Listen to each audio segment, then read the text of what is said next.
Hi,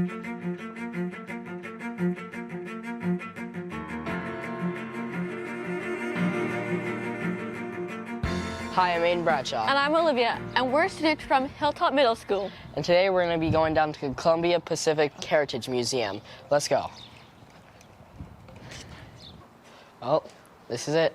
This is the N10. Yeah? Oh, this thing looks awesome. And old. Hey, Mark. Hello. I'm Aiden. I'm Olivia. Pleased to meet you. First question was, how many trains were there? On the schedule, they generally ran 2 or 3 trains a day in each direction up and down the peninsula. And then there were extra trains in between. So there would be like multiple trains for each time a day. Right, right. And in fact, you would have trains going in both directions. You might have a morning train coming from NAHCOTTA down to Ilwaco, and at the same time, a train, when say the boat came in from Astoria, and you have a train leaving Ilwaco and going north at the same time, and then they'd pass somewhere in between. Did everyone on the peninsula use the train? Yeah, the only transportation at the time was stagecoaches or wagons, and the only road up and down the peninsula was the beach. So it was a long, hard trip to drive the beach, and you could really only do it at low tide. You couldn't navigate the beach at high tide. So Mr. Loomis built the railroad to get people up and down the peninsula. Did school kids use the train? Yes, indeed, they sure did. That was as it was before the automobiles arrived. There was no other transportation other than wagons and the train.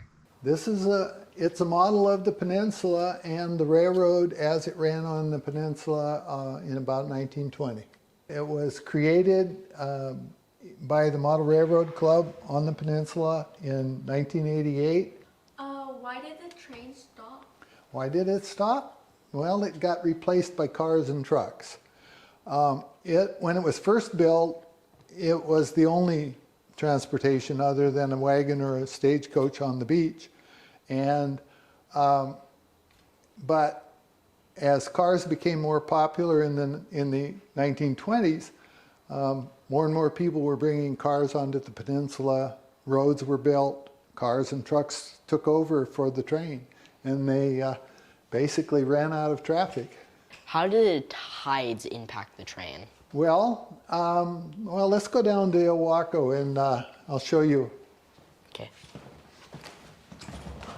As you can see, the railroad was built to connect between the boats coming across the river from Astoria to Ilwaco, and then to run up the peninsula.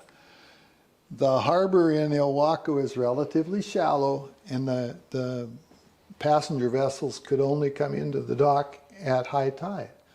So in order for the train to meet the boat and take passengers up the peninsula, the train had to be here when the boat was here. The boat would only be here at high tide.